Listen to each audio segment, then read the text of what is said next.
पुनर्जन्म भी निश्चित है। अतः अपने अपरिहार्य कर्तव्य पालन में तुम्हें शोक नहीं करना चाहिए। तो जातस्य, जातस्य का मतलब है जन्म लेने वाला, जन्म लेने वाले की ही निश्चय ही ध्रुव तथ्य मृत्यु, मृत्यु ध्रुवम, यह भी तथ्य मतलब कि सत्य है। जन्म जन्म मृतस्य, मृत प्राणी का च भी तस्मात् अतः अपरिहार्य, जिससे बचा ना जा सके उसका, अर्थ है के विषय में ना नहीं तुम सोच तुम शोक करने के लिए अर्हसी योग्य हो। तो यहाँ बता रहे हैं कि जन्म लेने वाले की मृत्यु क्या है, निश्चित है। ध्रुव मतलब कि अटल सत्य, जिसका जन्म होता है उसकी मृत्यु अटल सत्य है। और बता रहे कि जिससे बचा नहीं जा सकता, कोई भी नहीं बच पाया इससे, मृत्यु से। जिसका जन्म हो गया, मृत्यु से बड़ा सा बड़ा, धनी से धनी व्यक्ति, ज्ञानी से ज्ञानी व्यक्ति, बड़े बड़े पद पोजीशन वाला व्यक्ति, कोई भी इससे बच नहीं पाया। मृत्यु निश्चित है। तो ऐसे जिसको हम बदल नहीं सकते हैं, उसके लिए तुम क्या कर रहे हो, शोक कर रहे हो, है ना। तो ये शोक करने के लिए तुम ये योग्य नहीं है। जिस शोक हर चीज के लिए थोड़ी शोक किया जाता है, या हर जगह थोड़ी खुशी मनाई जाती है ना, अलग अलग तथ्य होते हैं। तो वैसे ही यहाँ पे बता रहे कि ये मृत्यु से अर्जुन तुम क्यों बेकार की चीजों पर तुम शोक कर रहे हो। ये तो मृत्यु तो होनी है, आज नहीं तो कल होगी, है ना। इनको मृत्यु तो मरना तो है ही। तो तात्पर्य जगत गुरु श्रीला प्रभुपाद की जय। रामानंदी माता जी पढ़ेंगे। मनुष्य को अपने कर्मों के अनुसार जन्म ग्रहण करना पड़ता है। जो हमें जन्म मिलता है, 84 लाख योनियां हैं भगवान की सृष्टि में। तो अलग अलग योनि है, अलग अलग उनको शरीर प्राप्त हुआ है। उस शरीर के अलग अकॉर्डिंग उनके अलग अलग रहने की व्यवस्था, उनके अलग अलग भोजन की व्यवस्था, सब कुछ भगवान ने किया है। तो यहाँ भगवान कह रहे हैं कि जिसने जन्म लिया है उसकी मृत्यु निश्चित है, और मृत्यु के बाद फिर दोबारा जन्म भी निश्चित है ना। तो जन्म कब नहीं होता, जब हम इसी जन्म में भगवत धाम चले जाएं, भगवान की सेवा में लग जाएं, फिर वापस हमारा जन्म नहीं होगा। लेकिन अगर हम और कोई कार्य में लगे रहें तो अवश्य ही हमारा मृत्यु हो गया, और मृत्यु के बाद फिर हमारा जन्म होगा। तो बता रहे कि एक और कर्म अवधि समाप्त होने पर उसे मरना होता है। हम अपने कर्मों के अनुसार हमें शरीर मिलता है। जैसे अभी हम मनुष्य शरीर में हैं और आध्यात्मिक लाइन में है, तो इसका मतलब हमने बहुत अच्छे कर्म करे होंगे, कहीं बहुत अच्छे पुण्य हमारे होंगे संचित, जो हमें मनुष्य देह मिली, और उसके बाद हमें ये आध्यात्मिक एक मार्ग, एक प्लेटफॉर्म मिला प्रभुपाद की कृपा से, है ना। तो यहाँ से अब हम ये जो कर्म कर रहे हैं, ये क्या कर रहे हैं, हम अपना अगला जीवन तैयार कर रहे हैं। हम भक्ति कर रहे हैं। आप सुबह सुबह उठते हो, ब्रह्म मुहूर्त में उठ के माला जप करते हो, मंगला आरती करते हो, है ना, नियमों का पालन करते हो, एकादशी व्रत, ये किसके लिए कर रहे हैं हम। भाई अगला जन्म नहीं लेना है। अगर जन्म हो भी, अगर हम 100% भक्ति शुद्धता न ला पाए अपने अंदर अभी इस जीवन में, तो अगला जन्म हो तो एक भक्त परिवार में हो, जहाँ की हम जन्म से ही भक्ति का परिवार जब मिलेगा, तो भक्ति वहां हम शुरू से ही अपना शुरू कर पाएंगे। अभी तो हमने बहुत आधी उम्र निकल के, पता नहीं आधी निकल गई कि पूरी निकल गई कितनी है, अब हम भक्ति को जान पाए हैं, अब हम भक्ति मार्ग पर आए हैं, है ना। तो यहाँ जब मृत्यु को अगर रोकना है तो सिर्फ भक्ति के माध्यम से रुक सकता है। और भक्ति भी कहाँ करनी है, प्रमाणिक आचार्यों के अंतर्गत रह के हमें भक्ति करनी है। जैसे हम बच्चों को स्कूल डालते हैं ना, कोई ऐसे स्कूल में चाहिए हमें जो सीबीएसई एफिलेटेड होती है, जो गवर्नमेंट रिकॉग्नाइज स्कूल होता है, वहां हम बच्चों को डालते हैं। तो ऐसे ही हमें अपना भी देखना है कि हम जो जहाँ से ज्ञान ले रहे हैं, हम जहाँ से शिक्षा प्राप्त कर रहे हैं, जहाँ हम गुरु का चुनाव कर रहे हैं, हम अपना जीवन कहाँ समर्पित कर रहे हैं। कोई ऐसा मार्ग, ऐसे आंखों देखी भेड़ चाल नहीं चलनी है ना। तो हमें सोच समझ कर उस मार्ग को अपनाना है, और जब उस मार्ग पर चल पड़े हैं तो उसको पूरा निभाना है। तो इसी ये जो हम अभी अपना जीवन जी रहे हैं, जो भी कर्म कर रहे हैं, ये अगला जीवन हम अपना तैयार कर। तो जो हमें मनुष्य, जो भी शरीर हमें मिलता है योनि के अकॉर्डिंग, वो हमारे कर्मों के अकॉर्डिंग मिलता है। जो जैसा कर्म करेगा उसको वैसा फल, वैसा जीवन प्राप्त होगा।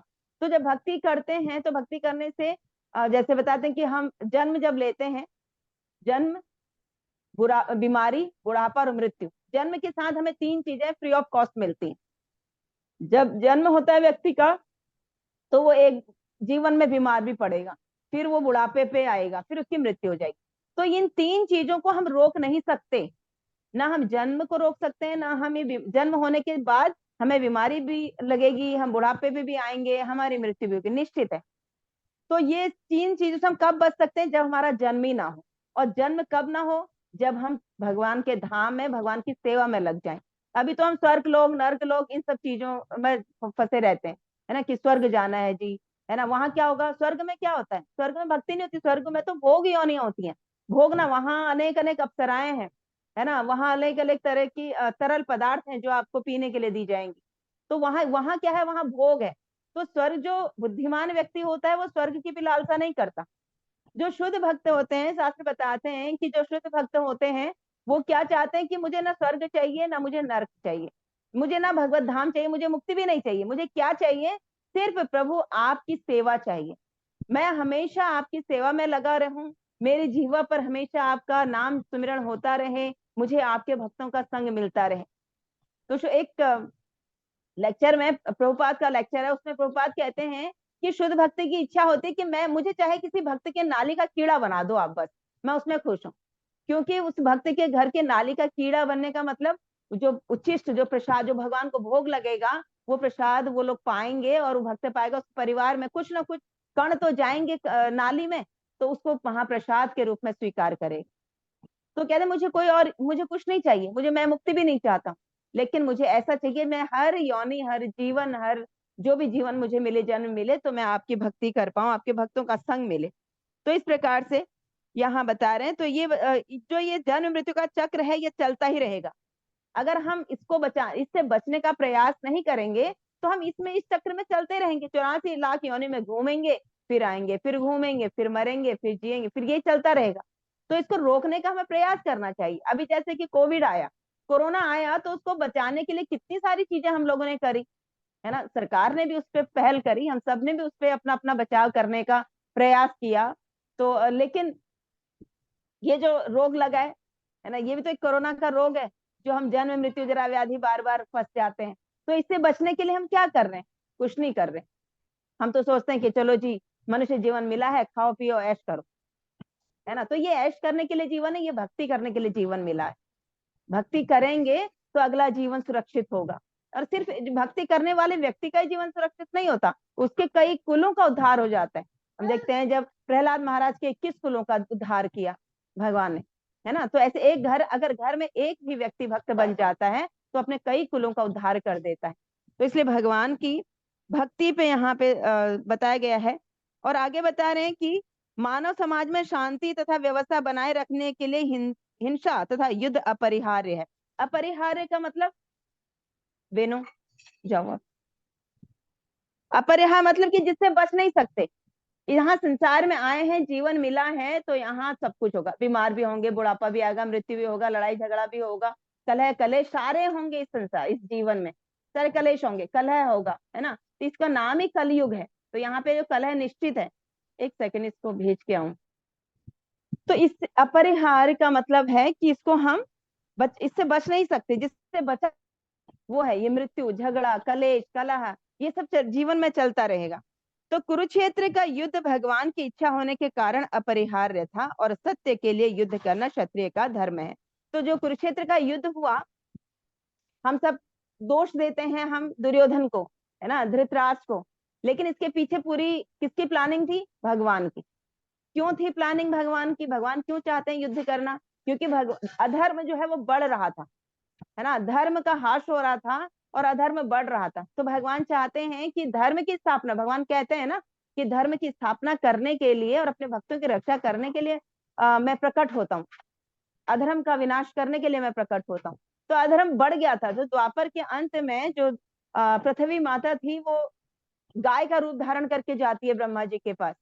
तो फिर ऐसे लेके आगे जाते हैं, कोई विष्णु जी के पास जाता है, कोई शिव जी, फिर आगे जाके उनको कहते हैं कि भाई ये जो यहाँ तुम जिस भी सोल्यूशन के लिए मेरे पास आए हो, मैं सब जानता हूँ।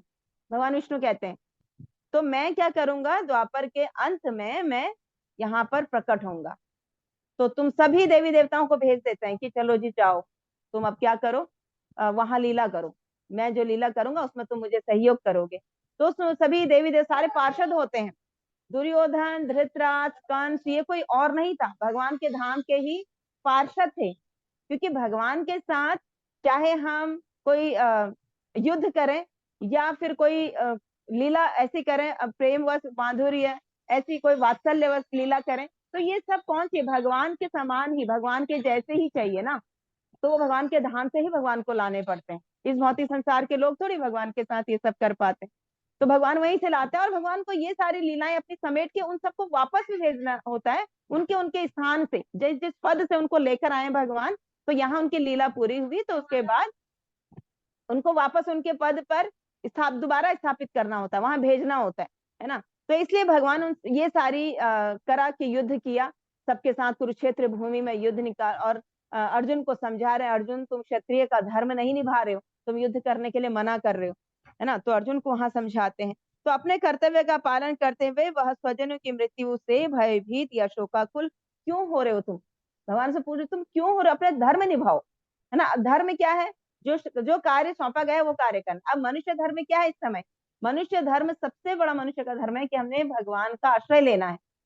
भगवान के आश्रय लेने के साथ साथ हमारा जो पारिवारिक जो हमें सेवाएं जिम्मेदारियां दी गई हैं, उन सबका हमें पालन करना है, उन सबको भी निभाना है। ये नहीं कि हमने परिवार का पालन करते हुए भगवान को भूल जाना है। भगवान को भी सर्वप्रथम अपने सेंटर में रखे, भगवान को अपने जीवन के, है ना। पहला कर्तव्य भगवान की सेवा करना, फिर कर्तव्य बनता है परिवार की, समाज की, देश की सेवा करना। तो भगवान की जब सेवा करेंगे, भगवान ही तो वो बल, वो बुद्धि, शक्ति देंगे कि हाँ इन सब का भी पालन तुम कर पाओगे, अपने जो हमें जिम्मेदारियां दी हैं, है ना। तो इसलिए कहने कि तुम यहाँ शोकाकुल मत हो, तुम अगर ऐसे शोक करोगे और अपने क्षत्रिय धर्म का पालन नहीं करोगे, तो तुम कानून को भंग करोगे, है ना, कानून को भंग करोगे।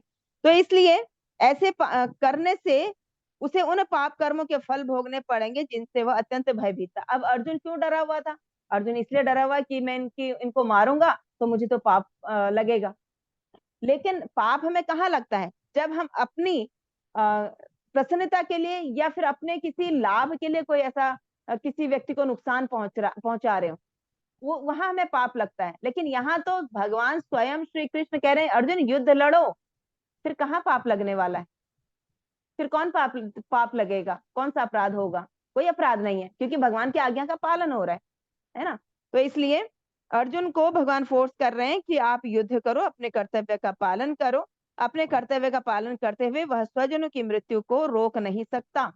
अगर वो ये कहे कि मैं भाई युद्ध नहीं करूंगा, तो ऐसा नहीं कि मरने से बच जाएंगे उसके जो परिजन थे, मृत्यु तो निश्चित है।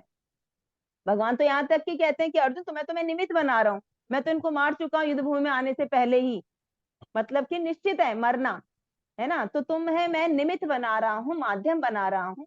तो जैसे भगवान कृष्ण ने ये माध्यम बनाया अर्जुन को, हम सबको ये गीता सुनाने के लिए, हम सब तक ये गीता का ज्ञान पहुंचाने के लिए हमें अर्जुन को माध्यम बनाया। ऐसे हम देखते हैं कि यहाँ पे भी बहुत सारे लोग एक दूसरे के माध्यम बने हैं। किसी ने किसको भक्ति में जोड़ा, किसी ने किसी को लिंक दिया, किसी ने किसी को कहीं ना कहीं से जुड़े हैं एक दूसरे से। तो यहाँ भगवान उन सबको माध्यम बना रहे हैं, है कि नहीं। तो अब अगला श्लोक हमारा 28वां श्लोक आता है। अव्यक्तादीनि भूतानि व्यक्त मध्यानि भारत, अव्यक्त निधनान्येव तत्र का परिवेदना।